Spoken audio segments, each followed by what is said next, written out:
in my world at 50 years old, and I look through Instagram and watch YouTube videos on what people are doing, and a lot of times I do think we're kind of stuck in this idea that if we diagnose the problem, we're actually fixing the problem. Whereas, Butch always said to me, that 99 teachers out of 100 can tell you what's wrong. One teacher out of 100 can fix it. Tony Ruggiero here. If you like what you're listening to on the Tour Coach podcast, if you like me and the guests that I bring in and we sit around trying to help you with your game of golf, please do me a favor. Make sure you like and subscribe. And most importantly, would you please drop me a comment below about how I can help you with your golf game? That's why I'm here, to make you play better golf.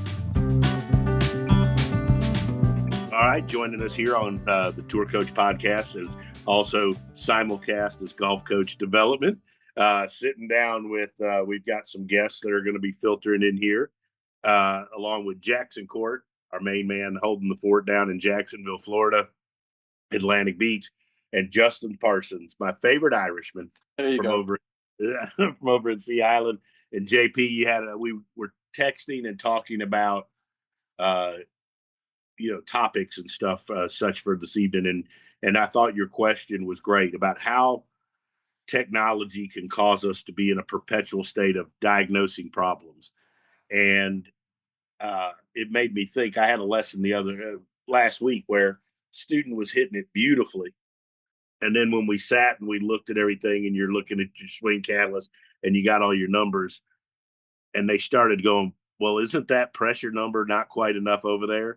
Or do I have too much of this, too much of that? And the student had just played great golf, playing fantastic. And I thought that kind of dovetails into what yours is that sometimes the use of technology makes us look at what's always looking for things that are wrong.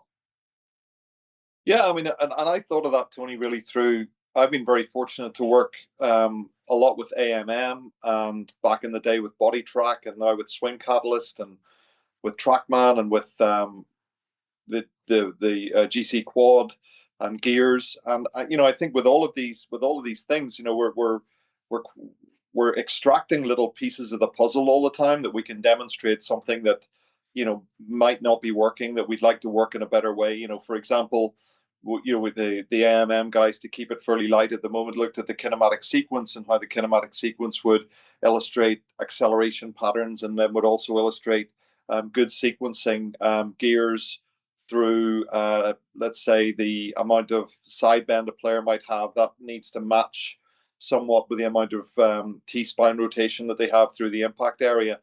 And it struck me that all of these pieces of equipment, that however they're slightly different, we're looking at ways that we're always kind of diagnosing problems or kind of looking at the perfect. And to your point, whenever I look at the pressure traces, Harris English's pressure trace compared to Aldrich's pressure trace compared to Brian Harmon's, they're all very different, and all these players are fantastic players. So the nuance of how to fix something, as opposed to how to kind of continually think something is wrong, I think is something that that when I, again, like in my world at 50 years old, and I look through Instagram and watch YouTube videos on what people are doing, and a lot of times I do think we're kind of stuck in this idea that if we diagnose the problem, we're actually fixing the problem. Whereas, Butch always said to me, that 99 teachers out of 100 can tell you what's wrong. One teacher out of 100 can fix it.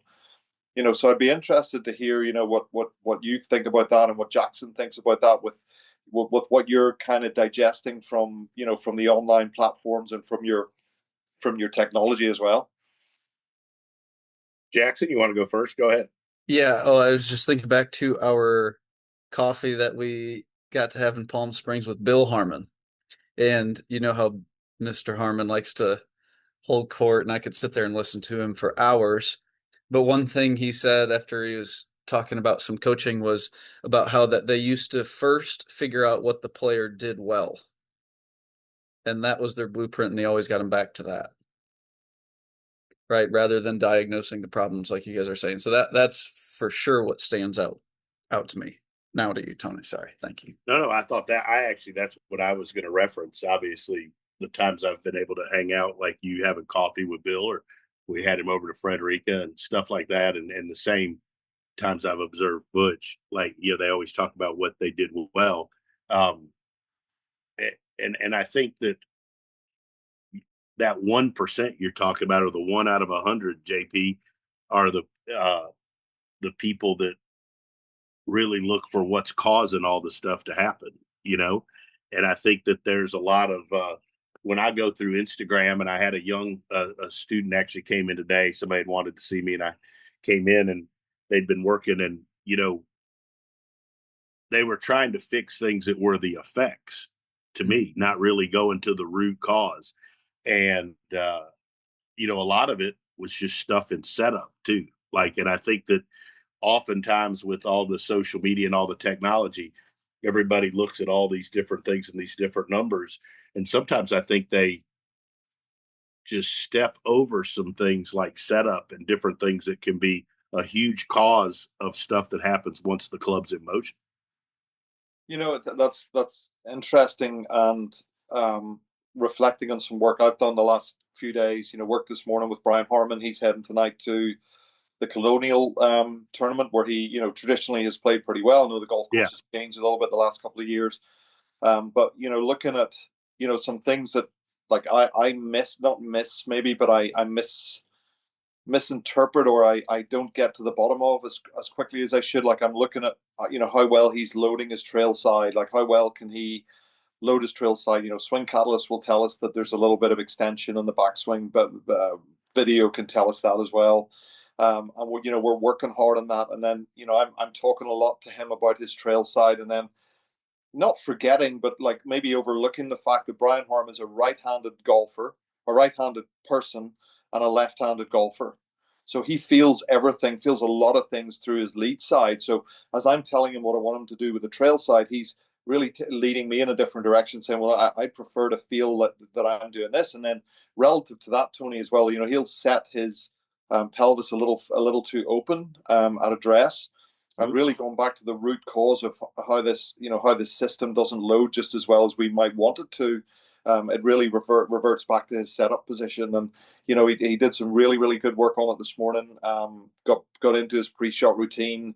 So really the fix, going back to things, the diagnosis of a little bit of early extension, or trying to get that pressure trace a little bit better on Swing Catalyst. The fix, so to speak, that we worked on today was really getting him into a pre-shot routine where he can get his pelvis nice and square and nice and set as he gets in through his kind of like target acquisition. So making his targeting a little bit more relevant to intermediate target, maybe not looking up at the actual target as quickly, because when he looks up at the actual target, he's a tendency to like drift and kind of open himself up a little bit more. So, it was interesting. I was really excited about the work we did today to get things squared off, and to see him put the type of pop on the golf ball that he can. So hopefully that illustrates the point.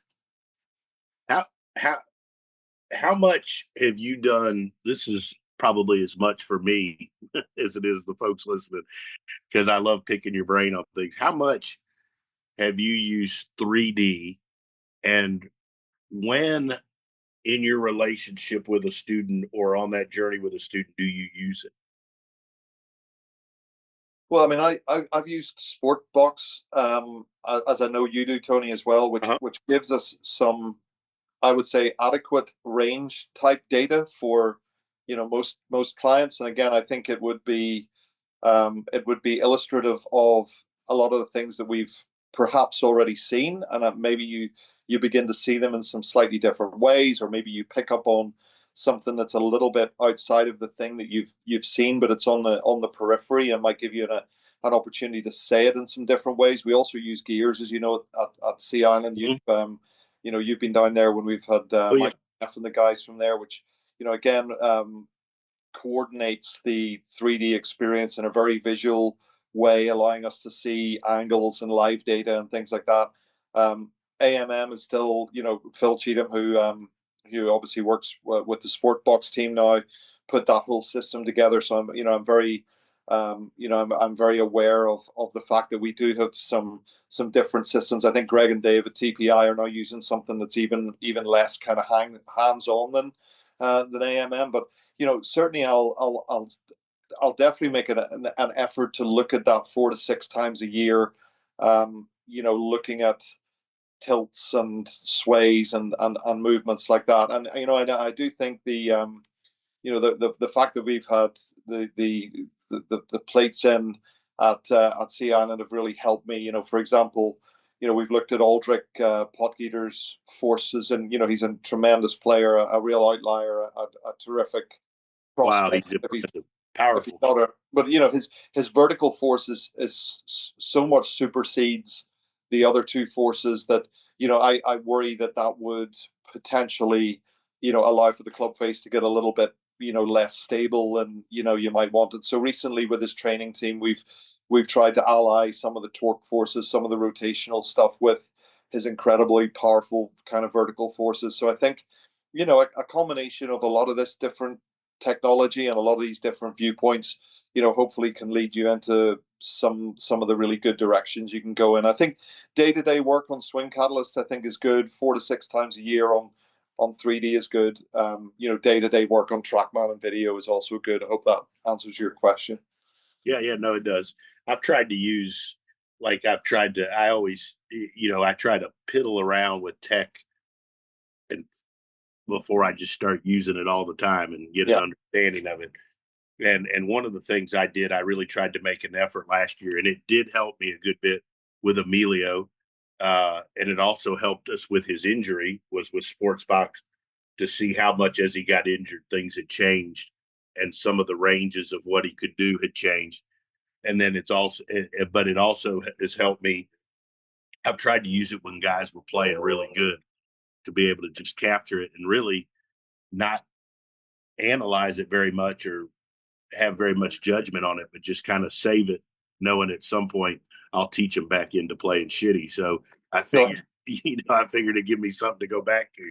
But that's kind of how I've used that 3D. I mean, I probably used it a good bit less than you have, but I was just curious how you went about it. I know there's folks that when a new player comes, first thing they do is get a whole bunch of 3D data. I didn't know if that was something you did. Yeah, I would be very much in favor of having physical screens done, and I will probably be good enough with a sport box capture and force plate and video done in the studio. The gear stuff a couple of times a year maybe, and you know what it's like with scheduling and getting people into getting people into the suit and getting everything worked out. So I feel like as long as I've got a good understanding of what the body's doing, I've got a good understanding as how they're using the ground, using their pressure, and have a good history of what they're doing, what they want to do, how they're moving. I feel as if I can put my best foot forward. But yeah, I mean, I agree with you. I think in an absolutely perfect world, in instruction, which maybe we're moving into a perfect world, I think you would do a history, observe your client play 9 holes, get a 3D done, get into the studio, get some TrackMan, get some force plate data, and then you would really be extremely well equipped. But as we know, that's kind of a wish list in regards to the way the way that life goes by. People come in for an hour or an hour and a half lesson or 45-minute lesson sometimes, and it's just not possibly practical for the everyday golfer to go through that process. No, I mean, I think it's easier. Like obviously, with tour players, we have more data on them, and you can go look at videos, and they've probably had some of that stuff done before they come to see you.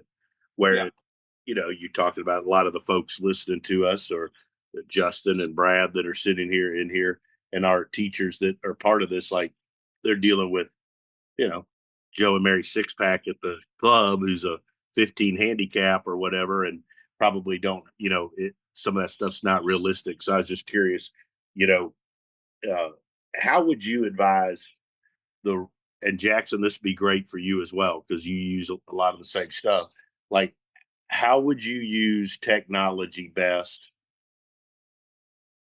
to help those golfers that are really trying to get better, but aren't tour level, that are recreational golfers, whether they're high school golfers or they're 15 handicappers or whatever? What tech would you start with them, and would you think is most important for developing those type of players? I would probably I would echo what you said about setup and fundamentals, which, to some degree can be monitored on video and through observation. And I do have a question for maybe even some of the younger guys, even that are with us. So, if you're really, really detailed about how their setups are impacting what they're currently doing, I think that's a really, really good place to start. And that can again be monitored. Static positions, fairly somewhat static positions, can be monitored by photograph or on video. I do think that still looking at video can help illustrate and enhance the learning process for a lot of players. Not all players, some players prefer a little bit less of that. And my question really, maybe even for some of the younger guys, we'll see whether they want to chime in or not. And Tony, for you, Yep. I mean, I've this over the last sort of, let's say, 6 to 10 months, been looking at how AI is going to impact our world. I've used some AI things in a very entry level, very, very, very entry level kind of way, just to see, how that's going to work. And I guess, these guys growing up are probably using things like Gemini or Perplexity or Chat GPT all the time. So, I'd be interested to hear how, is that affecting how you, like, your average golfer? Are they starting to look at AI and ask questions about their golf swings? Is it impacting the way the average club guy is going about things? Is it, are you asking it to put practice programs and things together? Because the speed of the information gathering is incredible, and I think it's going to make our world of, how we interact with players, how we cue players on little adjustments that are going to create big opportunities for them. I think it's probably going to make the overall communication and the experience of a golf lesson even more important for us to stay, some of us to stay in business. I'm just going to say, I think it's all right. I've already noticed a fair amount of golfers of all levels that have used AI in the equipment fitting area, because there's so much with shafts and different things changing, where they'll come and they'll say, hey, this is what I was fit for and I've been playing, but when I've punched it all in and this is what's going on, it tells me that these three selections might be better for me, like those types of things. I've noticed that just as a basic assessment already. I've had Yeah. some. Mhm. Jackson, what say you? Recently, there's a guy that lives local that's done some, he does a bunch of work. He's a contractor and he does filming and produces content. And a company has paid him a bunch of money to film 400 tips for some big project. And so I was recruited to film some of them. And it was all AI based, around Google searches for like people trying to get better. And what surprised me was, I filmed 40 tips so far. Out of those 40, I would guess that maybe 8 of them were actually technique based. And the rest of them were all like how to play and course management and strategy and different shots, which I thought was very interesting, right? Like my brain would have gone way more to technique and training in regards to developing. And that was, there were target ranges for handicap. I think it was basically 0 to 10, 10 to 20, and above 20. But throughout those 3 categories of handicaps, it was very much based on, course management and strategy and other ways to like navigate around a golf course. So I think that's interesting from a teaching standpoint. Um, and reflecting that back maybe from a like a coaching perspective, basically almost the month of April, our swing catalyst was down at the club. So it's semi outdoors. So we had some issues there, but so I was doing a lot more teaching on the tee and didn't use the swing catalyst for like a month. And what I realized, a couple of things. Number one, uh, in the condensed amount of time when you have an hour, especially when you have busy days and you've got 4 in a row, and maybe the flow and production of a lesson isn't exactly how you would want it to be if you don't have the time to do it as you would with a tour player. The first thing I realized was how much I forgot to talk about the golf ball and shot shape and the process of that during a lesson. Like they're coming in, and most amateur golfers might not necessarily be aware of specifics with contact on the face and start lines and curvature, and simply educating them on that, and then going into like the process of my lesson, like setup and the pivot and the club work stuff, and how different that was when I was relying on technology a little bit more. So what I've done, and it's really helped in the last couple weeks, is the first videos that I capture, couple face on, couple down the line, I try to do whatever, a mid iron and a driver, and then I do that on the dirt, and then I go into the structure and we hit off the swing catalyst. So my initial beat is always to try and guess what the swing catalyst stuff will look like. Good. Not near as accurate as I would have hoped. I think there's been a couple big surprises. There's been a couple that I probably would have guessed. But then how I've tried to do it in the past and what I'm getting better at, I think the third point is like, then I go back to the dirt and I do the work there. And then I go back to the swing catalyst just to see what happened, or if there were big differences in the, 40 minutes between the two sessions, essentially in one lesson.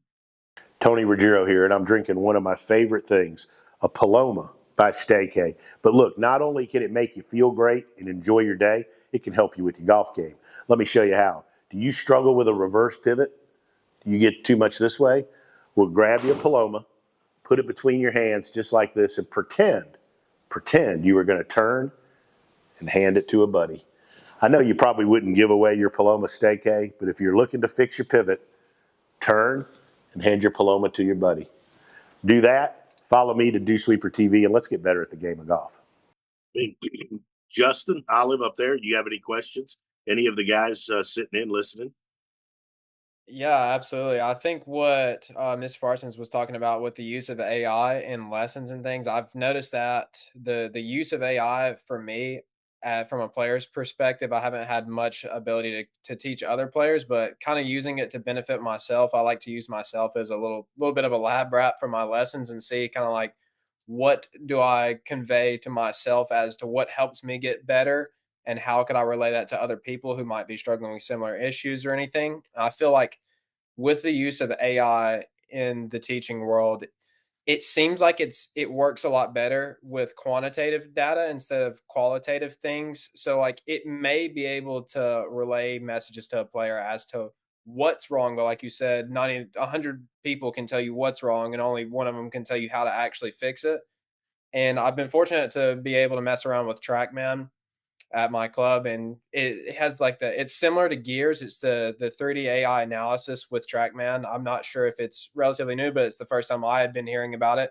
You can actually take that information and plug it into something like ChatGPT and take all of your information, and you can log it, keep up with the information, and it can spit back tendencies and stuff. So I think that's a useful tool, but it also doesn't necessarily, it will tell you what's wrong, but it's not necessarily like if your pelvic sway is off 6% or something, it can tell you that that's wrong or it needs to change, but it doesn't necessarily tell you the structure or way that you need to go about changing things. So I think it's a useful tool, but I don't see it being like a replacement for people in our profession. It could be a very useful tool, though. I think the future and the best teachers will be the people that'll embrace it and learn and figure out how we can use it to help people and to make them better faster. I mean, I think that's going to be the next frontier, if you will. The people that say it isn't going to be part of it and we can't use it. I mean, probably won't have, at a certain point, they won't be as effective. I think we've got to figure out how to use it best to help the person in front of us. I agree with that, Tony. And I think going back to a lot of the messages, I think that we three and Wayne have tried to echo here is, I think the people that are really good communicators, that are really good with people, good with putting people at their ease, good with, again, diagnostics aside, like choosing something, choosing the fix, and being able to illustrate and apply the fix really well to a player and build confidence in what they're doing. All of those nuances that are really rooted in human interaction. I think that's where the young teachers are still going to get really far ahead, because I think we're going to get to a point where almost everybody can diagnose everything just on their cell phone with AI, and therefore the human interaction experience of lesson taking is going to be much, much more a person to person experience, as opposed to, okay, I'm going to go and see him because he's got TrackMan, or I'm going to go and see her because she's got a 3D device. I think we're going to get to a point where the craft of our work has to be rooted in the experience of one-to-one communication again, which I frankly have no problem with. And I think a lot of the really great young teachers that are coming up, and we've talked to a lot of them and heard from a lot of them, as long as they embrace that, they're going to be just fine. Agreed. I mean, I'm excited for it, actually. Uh, I think in ways it can help. Like Jackson's heard me say many times, I'm not the smartest guy scientifically on everything, and if you had the ability to be able to have some of that analysis pulled for you or pull data for you easier and quicker, I still think it's going to come down to how there's still an art to when you give a student some information and when's the right time, especially with JP, as you know so much with a tour player, like when's the right time to make a change with something and what's the right way to structure things. And I think that, those that are really good communicators and those that have a great way with people and how to motivate and coach can use the AI stuff to help them become even better and more effective. The other thing that I would say to that, Tony, is if you, regardless of your players, just starting off at golf or a mid-range golfer or a tour player, if they have great confidence in you and great confidence in what you're saying, regardless of what you say, they're going to do it quite well because they're confident. A confident human being, even if they're not potentially working on the right things, is probably going to beat a human being who's not confident, who's working on the perfect things. So part of our job is to instill confidence in our players, to your point, know when the message is when's the right time, how do we deliver it, ensure it's done in a way that when they leave their time with us, they go, if I do this, what he's asking me to do, she's asking me to do, I'm gonna get a lot better at this. And again, and I think that ability to generate confidence in a client and a player, is something that certainly the best teachers that I've seen, have that in abundance. Mm-hmm. Jackson, any questions out there? Any? We dazzled. Yeah, I've got a lot. Jackson? Yes, sir. I thought we'd lost you there for a minute. Oh no. Can you read me you question look like again? in a nightclub or something. It feels like it. Are you UFO, Jack? I'm hanging out on the patio while the girls are going down. In the closet, read somewhere like hidden. Read me the line again, T, just so I have a. What line? The technology for diagnosing. All right, hold on. Let me go back. I said it this morning in the car, whether we were in a perpetual state of diagnosing problems as opposed to trying to illustrate the fixes or how to fix problems and make people better. Because again, I just look on a lot of the things that we do and it's like, well, this is wrong and this is wrong and this is wrong. And it's like, well, there's probably 15 ways how to fix all of these things. So show us the ways you would fix it and, show us people getting better. And, I think that's certainly something I'm going to try to do. Having had this conversation is, if I ever put up something that potentially is a fault or something that's been diagnosed, whether through me or through technology, let's show how we go about fixing that. And that's right. The fix. It's a little bit like learning. I think, Tony, the fix is sometimes, it's muddy and it's tricky and it's personal and it has to be embraced. The fix isn't always easy. The diagnosis is quite often very definitive and quite, once you get to the root cause of it, it's quite simplistic. The fix oftentimes isn't as simplistic. It might take some time. It might take a lot of energy. It might take some drills. It might take some reps. But I think it's better to dwell on how we're fixing problems than just how we're diagnosing them. Agreed. I think a lot of the fixes, if you will, the path to fixing it, has to take. I think that's where it comes back to what you were talking about, the personal side and being the coach, getting them to buy in and trust you when you tell them that it's going to take some time and that you may have to do some stuff at slow speeds or slow motions or whatever it is you prescribe. But, I mean, uh, and I think that's an important part, is getting them to believe and trust that they're going to have to stick with it. And then we all know sometimes somebody works on changing something. First time they go out and play, they may not hit it very well, or they may not score very well, whatever, Yeah. So I think, JP, tell me if I'm wrong or if you disagree, the perpetual state of fixing things. uh, you get No, like a the perpetual state of diagnosing things. diagnosing. Yeah. I think that'll always be the case. But I think the fix may look different because I'm thinking about several people at the club that I see regularly, and they can see stuff on video even if they're not well versed in instruction. But I think for them it's like this more of this long-term scope of the road, where it's like, yes, you got maybe a couple things in there that we need to fix, but like, why don't we develop your routine? Why don't we develop your pivot? And maybe we'll continue to get the club on plane. But like, if this stuff continues to snowball down the road, then the other stuff kind of starts to go into the ditches. And then 6 months down the road, we look back and it's way different without us having to fix some of those things. Does that make sense? 100%. And that's, I think, to Tony's point, I think that's part of the management of what each of us individually are going to do. I watched the work that you've done with Dorsey Alex, for example. Jackson, and her golf swing looks a lot cleaner and tidier. And, you've worked in some areas perhaps that I wouldn't have worked on. And that's helped her in ways that maybe I wouldn't have been able to help her with. And I think we all have to respect that we have an individuality to our coaching and to our personalities, and the players all have their own individuality too. So we've got to back ourselves with what we feel is going to be the right process, and if we can instill confidence in them and they trust us, like Tony has said, then I think then you can do great things with people. But people buying into what you're saying and being able to, I hate the word sell, but being able to sell your message to someone so somebody buys into it, I think is a big part of what we do.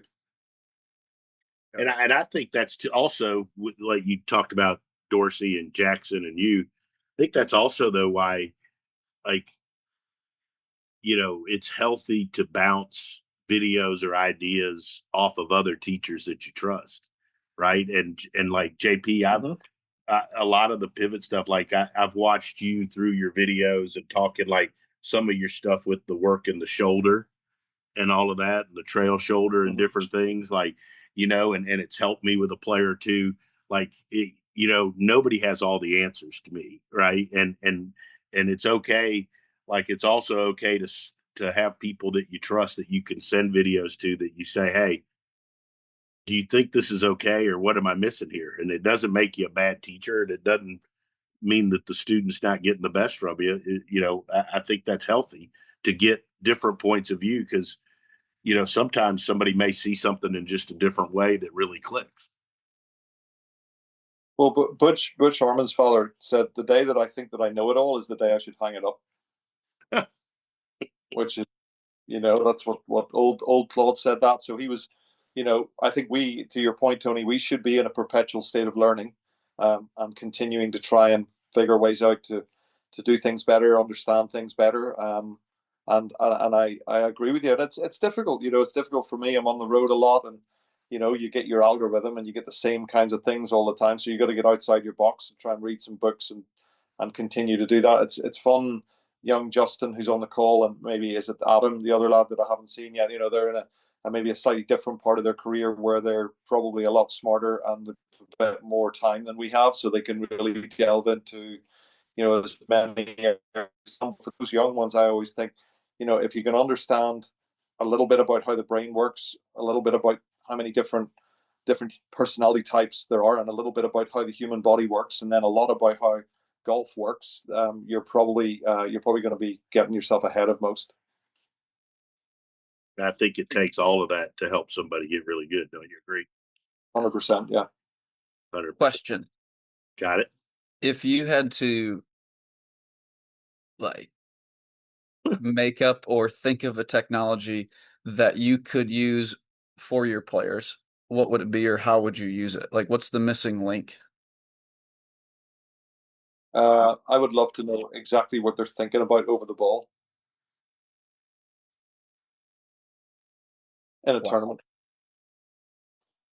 Yeah, Excellent. that would be great. What they actually really are thinking when they're playing.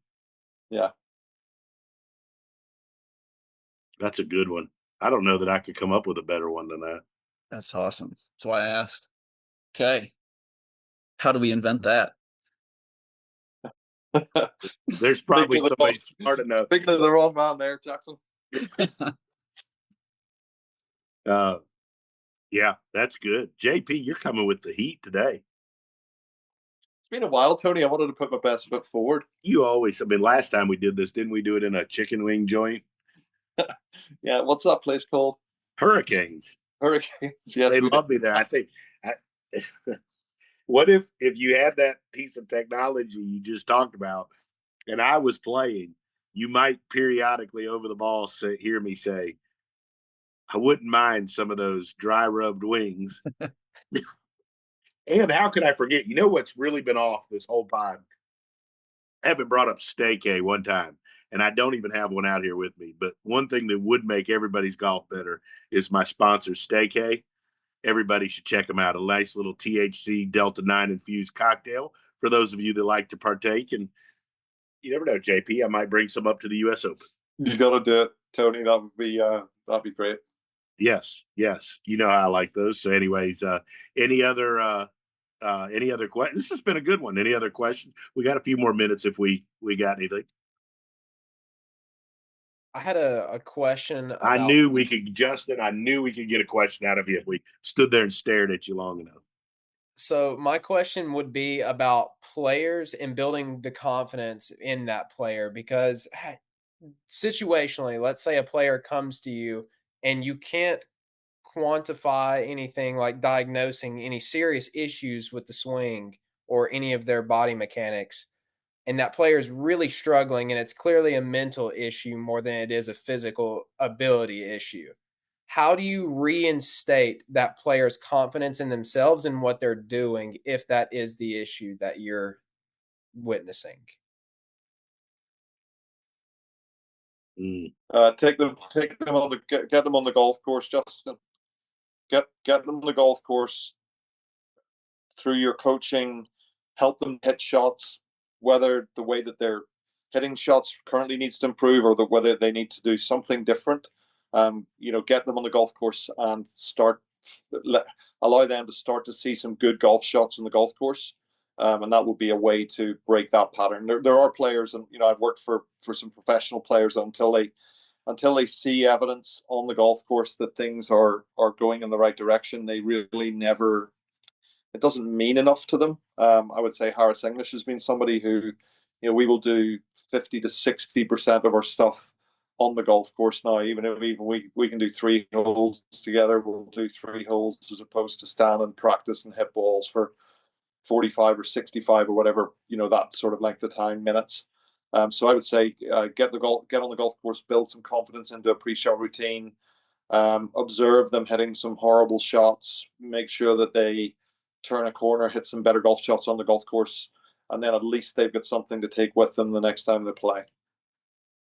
I'd agree with that. When I have a player that's struggling in that aspect that you talked about, I like to spend time with them on the golf course and make the lesson very much non-technical. Maybe not ever film them, not put them on a swing catalyst, none of that, but get them much more in tune with hitting shots, where their target is, talking through what their process is over the ball. All of the stuff that I'm sure they know, but that when they're not playing well and they're not feeling very confident, I think they abandon it and they start focusing too much probably on technical stuff, and they start worrying too much about the result and or the going through all of that instead of just trying to execute a golf shot. And if that doesn't work, I call him a shrink, or buy him a steak. I would just hand him a steak, send them out for 9 holes, and they'll come back telling you that they're wonderful. Oh man, that's good. That's Uh-huh. good. Jackson, anything else? No, that's fantastic. This was good. JP, thanks for first of all of you, thanks for spending Memorial Day evening with us, and I'm going to go have some dinner with my wife here. We're heating up a little pot pie action, so I'm Look, fired up for it. Oh, and I went gluten free when I bought it. I'm on a health kick this week. good man. Jackson, be proud of me. JP, yeah, We'll maybe see you on Long Island. Are we going to see you on Long Island? I'm hoping so. Golly, 6 people. I mean, it'd be nice. Well, I hope so. Let me know. Let me know when you know. We'll figure something. Especially because I'll probably be sleeping in the back of your car. Yeah, we'll try and look after you. Don't worry. You know, if we do, if we, you know, if I do get somebody, maybe we ought to. That's going to be tough. I'd say sneak over to the Creek Club, Morgan's Club, and play golf.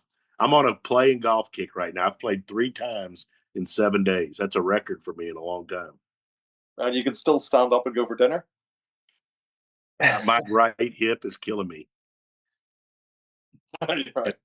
and I have learned I have very little stability in my left side. I mean, when I actually turn through one, you better not be in front of me because I'm going to come stumbling through. I look like a drunk in a checkout line.